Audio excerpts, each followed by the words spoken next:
Qu'est-ce que c'est magique. Quelques notes d'un de vos tubes, Jean-Pierre, pour vous accueillir et on est dans l'ambiance. Bonjour. Bonjour Damien. Merci d'être là. Oui, parce que hier soir, vous étiez sur scène avec toute la troupe de Star 80. Vous étiez à Caen. On était à Caen. C'était formidable. Vraiment, waouh. Et vous êtes rentré dans la nuit pour Télématin. Oui. Et vos collègues vous avez dit, tu vas pas te lever, Tu Jean-Pierre. vas pas te lever, on te connaît. De toute façon, tu es celui qui arrive jamais. Oui, il balance. Patrick Hernandez. Patrick Hernandez, il était là il y a quelques mois à votre place, Patrick. Vous voyez, Patrick, il est venu ce matin, Jean-Pierre, nous présenter votre livre, autobiographie, votre parcours. Ça s'appelle On connaît ma chanson chez Priva.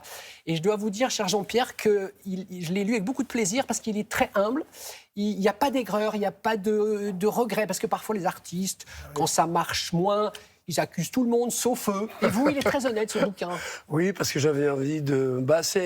C'est un récit que j'ai voulu un peu socio-historique. En fait, c'est une part d'une époque à laquelle, évidemment, j'ai participé. C'est le basculement aussi de la fin des années 70 sur ces fameuses années 80, avec l'alternance politique, avec l'arrivée des radios libres, avec Canal+, avec le Palace, avec les clubs, avec cette espèce d'hédonisme qui régnait à l'époque.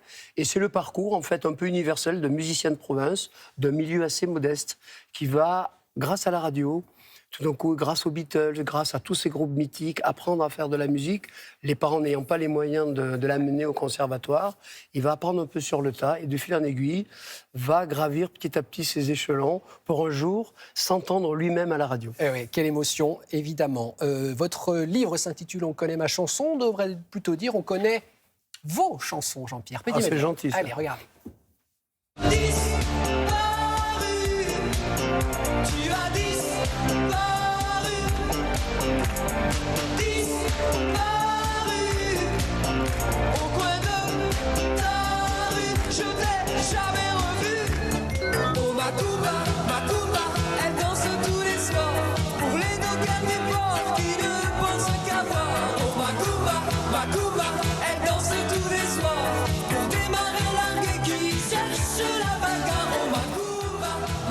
Alors là, Jean-Pierre, Macumba, c'est extrait de Champs-Élysées. Vous racontez dans le livre qu'il y a une pression à l'époque. Faire Champs-Élysées de Michel Drucker.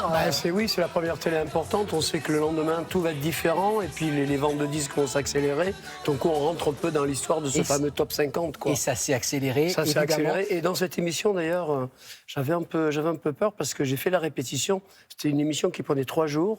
Il y avait George Michael, quand même. Premier single solo. Et je l'ai vu répéter. Il est super sympa. Il a demandé s'il pouvait rester pendant ma répétition.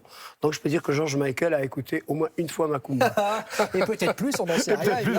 On apprend dans ce livre, Jean-Pierre, que finalement cette chanson, ce tube Macumba, peut-être qu'il aurait été dans le répertoire d'un autre chanteur. C'est vrai. Philippe Laville. Oui, c'est vrai. C'est vrai, parce qu'à l'époque, j'essayais de placer des chansons et j'étais très copain avec Jean Maresca, qui s'était occupé de Jean-Jacques Goldman et de Taïfong. Et comme j'étais au studio Condorcet, un peu le bassiste, on m'a demandé, tiens, toi qui as un peu l'esprit là, après il tape sur les bambous, tu n'aurais pas une chanson? Et j'avais fait un premier brouillon de Macumba pour Philippe, avec Jean Maresca. Il l'avait écouté, il l'avait gardé pour l'album, ils ne l'ont pas enregistré. Et heureusement, finalement. Heureusement, quelque part aussi. J'avais ça au fond d'un tiroir. Et c'est Richard Seff, qui était mon collaborateur... parolier merveilleux. Merveilleux, qui, après disparu, m'a dit « Mais qu'est-ce qu'on va faire après ?» Et c'est lui qui a eu l'idée de ressortir ce titre des tiroirs. On l'a retravaillé. Il y a eu des hauts et des bas sur ce titre aussi, comme quoi le succès, c'est quelque chose de très fragile. Je me suis pris un peu au sérieux, j'ai fait des cuivres, des tas de trucs. Et en fait, c'est en allant à Rimini, en Italie, avec toute cette bande de disco italienne que j'adorais, que j'ai trouvé le vrai son. Et je suis rentré 3-4 jours après en France, avec le vrai Macumba que l'on connaît. Alors, Macumba, donc carton évidemment, il y a plein de versions en Europe, Espagne, Henri Italie. Bello, le papa du Village People, ça, qui a adoré cette chanson. Ça a cartonné un peu partout. Il est devenu sous-éditeur mondial et il m'a fait avoir 40-50 versions. Quand même, 40 à 50 versions. Alors, je parlais d'honnêteté dans ce bouquin, c'est vrai que vous dites à un moment donné, j'ai un peu pété les plombs. C'est-à-dire qu'en gros, j'avais le succès, les filles me draguaient. J'étais mignon, quoi. J'étais le genre idéal. Vous avez vu, très beau gosse, évidemment. Si, beau gosse. Vous sortiez beaucoup. Ouais, j'adorais la nuit, quoi, parce que Toulouse est une ville étudiante très festive. Et c'est vrai que moi, dans les années 80, il n'y a pas un soir où je ne suis pas sorti. Mais vous dites que vous n'êtes pas allé au-delà d'une certaine limite, parce que vous avez vu quand même certains dégringoler, parce que trop d'alcool, trop de substances illicites. Oui, voilà, l'époque était à ça. Donc, tout d'un coup, j'ai vu des amis, moi, qui ne sont plus là, malheureusement. malheureusement, pour en parler. Et c'est vrai que quand même, il y a eu beaucoup de ravages dans les années 80, on l'oublie, sans parler de l'arrivée du sida qui va arriver 5-6 ans plus tard et qui va couper court à cet hédonisme particulier. Francis Cabrel, vous avez été son bassiste. Alors, on a joué dans le même orchestre de bal. C'est ça, c'est-à-dire que les Gaulois. Les Gaulois, voilà. On a joué dans le même orchestre de bal. L'été où je suis, c'était en 74, je devais avoir 17 ans. Et donc j'étais jeune. Ah, j'adore cette photo. Hein. Ah ouais, mais c'est moi. Voilà, c'est moi, avec toute la naïveté. Du côté Beatles. Oui, d'accord. Moi j'étais fan des Beatles.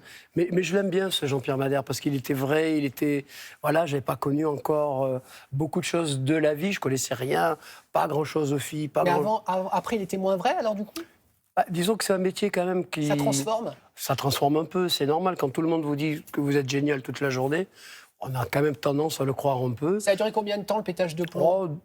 1 an ou 2. Donc je vous aurais croisé à l'époque, vous auriez été quoi, un peu hautain, un peu star? Non, un peu branchouille, un peu palace, quoi. Un peu mais le pas palace. trop quand même. Ouais, j'écoute que de la new wave, excuse-moi. Ah oui, d'accord. Voilà. Ah ouais. Mais tout là, habillé en maintenant, noir. Oui, c'est ça. Et puis donc, alors vous allez découvrir, il y a plein de choses dans ce livre. Vous découvrez donc les fameux Beatles qui ont inspiré Jean-Pierre, un électrophone que sa maman lui offre. Tout ça, vous allez le découvrir. On va arriver au début des années 2000. Et là, vous êtes contacté, donc pendant 10 ans, vous arrêtez, hein, vous chantez plus pendant 10 ans, et puis... Non, je fais des albums quand même, j'ai la chance de pouvoir mettre, entre guillemets, mon talent au service de Bernard Lavilliers, de Serge Reggiani, de Philippe Léotard, ou Tellemper, qui était une amie, et qui, quelque part, ça a été le premier disque que je me suis réinventé, où le téléphone a ressonné, parce que chez moi à Toulouse, pendant 2 ans, j'ai pas eu un coup de fil. Ah, c'est violent, ça. Et le premier coup de fil que j'ai eu, c'est au Tellemper, pour me dire « Ah, j'ai envie de faire un album avec toi en français », et voilà. Donc vous allez découvrir dans le livre, et puis donc il y a la fameuse, on va voir quelques images de la tournée Star 80 encore, parce que là je fais un grand bond dans le temps. C'est incroyable. Hein. Mais ça fait quoi, 15 ans, 20 ans maintenant? Ça fait 17 ans. 17 ans que vous êtes dans cette tournée, une ambiance de folie. Donc la tournée actuelle va passer par, ce sera le 17 décembre, voilà. là, à l'Accor Arena. C'est complet. C'est complet. Voilà. Et on a rajouté une date le 26 mars. Voilà, pour rencontrer les gens à Paris, parce que c'est trop important de les revoir, et dans toute la France au printemps.